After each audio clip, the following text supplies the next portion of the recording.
Martini. E vedi mano, lettero, yahoo! Wow, what a great treat. Oh, that's so amazing. Hi, you guys. Thank you so much for that response. That was incredible. There are people outside, they want to come in, but they can't come in because there's no place to sit. I know. Oh, mamma mia.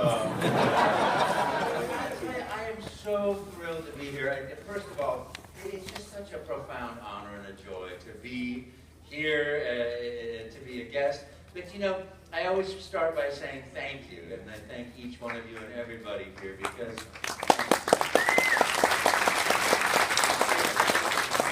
it's your joy and your enthusiasm and your love of the game that gives us all the opportunity, no matter what celebrity status we are, but for us to come around and get to see you and see the world and come to Megacon, it's really great. And this is such a great show, isn't it? I mean, it's just amazing. Yay, Megacon. It's really so great, and it's such an honor for me to do it because I love my life. I'm the luckiest guy in the world. I get to do what I love to do. I get to work with people I love to work with. I have family and friends that I love, and then I get to express the love and the joy and the happiness of my life in what I do. And then I come to Megacon, and people say, wow, I love what you do. And I'm like, yippee! It's the greatest thing in the world. And the great thing is, for me, is I always talk about conscious choice. I had absolutely no idea what I was doing. I had no idea who Mario was, no idea who Nintendo was. A friend of mine calls me up and says, go crash an audition. I said, you're out of your mind. I'm a professional actor. I would never crash an audition. Where should I go? And I dragged myself off the beach, put the novel down, and I go to this audition, and I found a parking space in downtown San Francisco. Thank you very much. Right? I found a parking space. I get out of my car, and I'm like, oh, I really should have stayed at the beach. And I open the door to go into this thing. At the same time, the door is opening, and they're coming out. The producer and the cameraman are walking out the door. And I'm like, oh, hi. I saw it was a camera bag. So I said, hey, do you mind if I read for this? And this is my impression of the producer.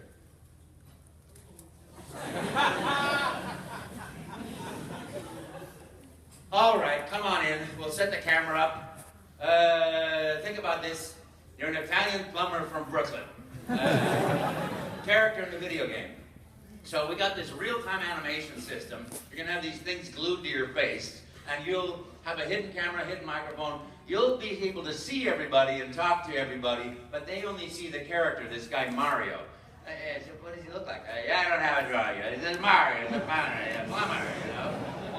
Okay, good. You know, so he says, we have no idea if this technology is going to work. If you know, you'll be the first performer in the world to do real-time animation. If it doesn't work, I'm not going to pay you to sit around drinking coffee. So make up a voice, make up a video game, start talking, and whenever you run out of things to say, that's your audition. So I'm thinking to myself, my shy little self, Italian plumber from Brooklyn. Hey, get out of my face, I'm working here. Don't bother me, you know. What do you want with me? I'm under the sink, don't talk to me. And that probably wouldn't be fun to do for 12 hours a day, especially not if there are kids there, because I have a first rule about comedy and about life: don't hurt people, you know? And I don't want people to go, I start playing the Mario, you know? So I'm thinking, okay, so I'll make it fun, I'll make it light. Lucky for me, I had played Gremio and Tammy the Shrew I don't know, many years before. I'm only 37, so it must have been a while ago.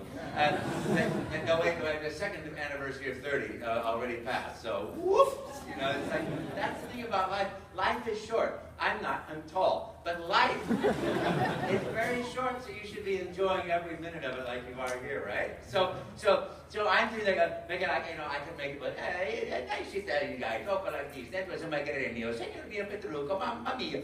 I'll do something like that. That's younger, it's nice, but I don't know anything about video games at all, except waka waka waka waka waka. Or those games where you're in the middle there, and these things are coming at you, and you go, Duck. and it keeps getting closer, and you're going, you can't do anything until it goes off the screen. Then you go, oh no. That's my story of video games. Now, I was terrible at video games, and you can ask me, how are you doing in the Mario games? Yeah, I always find out the princess is not in this castle. So that's the extent of it, because I've never rescued the princess. I want to. Believe me, I want to. But my nieces have boyfriends, and between the two of them, they always get the princess every time. But I get the kiss right there. Life is pretty good, you know. So I'm sitting there, you know, and I'm like, okay, well, I'll just make something up. I happen to like food, as you can tell. And so I thought, well, I'll make stuff up about food.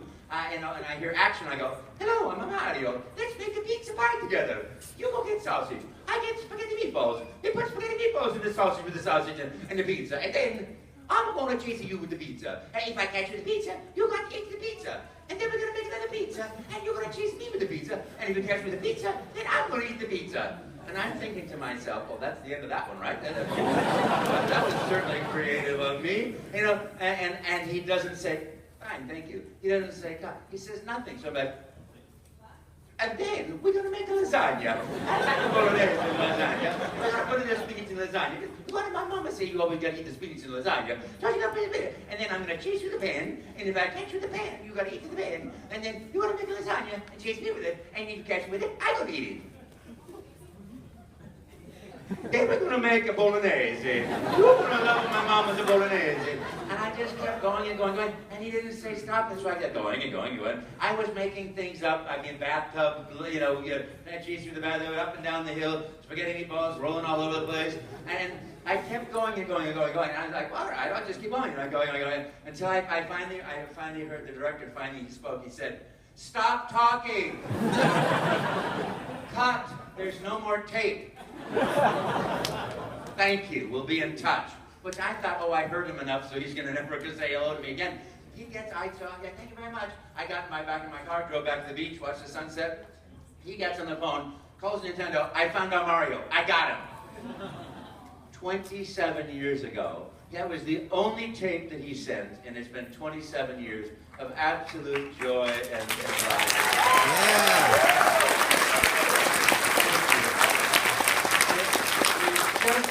No greater gift than doing what you love to do in life. And it's what I just absolutely wish for every one of you. That you find your joy, you follow your heart, you follow your dreams and build your passions so that you live your destiny, whatever that is, you know? Because it is short, but life can be so sweet. And the thing about that we're missing today in so many parts of the world is that the human experience is the common bond. It's the heart that binds us all together. And we forget that. And it becomes about, you know, this person and that person and da-da-da-da-da, you know, and it becomes about the separation instead of what unites us as one. And it's our humanity. I'll give you my theory. Life is very much like a video game. You know, you wake up in the morning, you decide your character, what your character is, you know, and then you go about your life and you find the challenges and the gems and and you go past the bosses that are stopping you from progressing into your joy and your happiness and the rescuing of the princess. And then, if you're fortunate, at the end of the day, you become more of yourself and achieve a little bit more of finding your own self. And then eventually in life, you find out that you're the hero of your own games.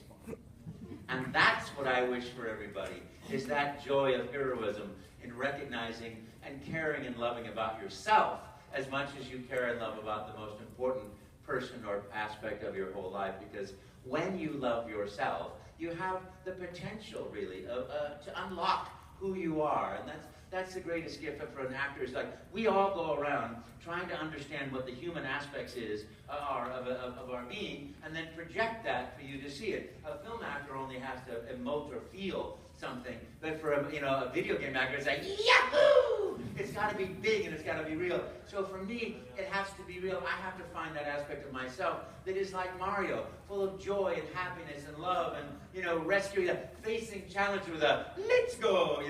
I tend to be a little bit more Luigi. It's like, uh-oh. definitely a little more shy. My brother was my older brother. He was more like Mario. If he wants to go somewhere, he just goes through the plate glass window to get there. I'm the kind of guy that's like, oh no, we better not do that.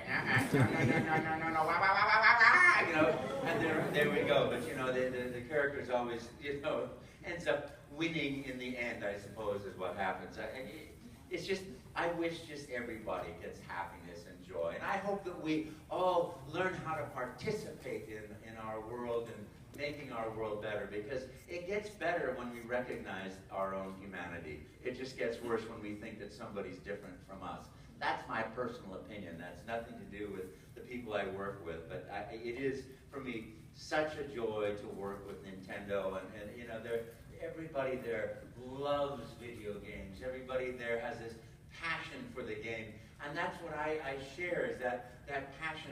But I'm really kind of like the dog that sits on the surfboard when the guy's like, okay, let's go, come on, Fido. You know, yeah.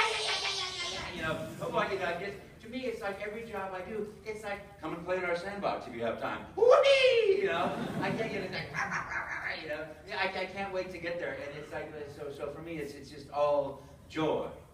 And you know, the thing is, when I say, do what you love to do in life, if your passion is voiceover, your passion is painting, maybe you won't make a living at it, but if you're doing what you love to do, other things can happen. Other things open when you're living in friendship with yourself and friendship with your world. It's like resonant causation. It can open the door, so maybe, you know, I want to be a voiceover actor. I want to be a voiceover actor. Well, maybe I don't have that, whatever it is that makes a voiceover actor, but maybe one day a friend of yours says, hey, you still do the voiceover thing? Yeah, I'm not getting very far. Well, why don't you help me cast something, because I'm casting a video game. And then you go cast something, you go, oh my goodness, I love casting, or hey, help me direct these talent. Maybe you find out you love directing. Something happens when you're trying for happiness and going for happiness, that you end up getting the opportunity to have and live that happiness. And that's the other thing that I wish for everybody. Happy, happy, happy. Whoopee!